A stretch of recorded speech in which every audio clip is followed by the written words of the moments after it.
कुछ ऐसे एनिमल्स जिनकी वॉइस आप पहली बार सुनोगे और नंबर 1 वाली की आवाज सुनने के बाद तो आप हैरान रह जाओगे। तो इसलिए इसमें नंबर 4 पर आता है लायन, जिसकी वॉइस मूवीज में कुछ इस तरह सुनाई जाती है, पर एक्चुअल में लायन की वॉइस कुछ ऐसी होती है।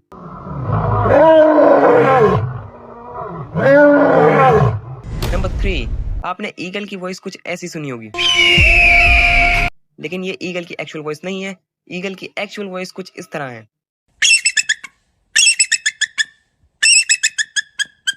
नंबर 2 पर आता है हैमस्टर, ये वाला नहीं, ये वाला, जिसकी वॉइस कुछ ऐसी है।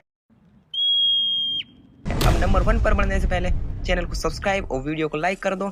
तो वो नंबर 1 पर आता है चीता, जिसकी वॉइस कुछ इस तरह होती है।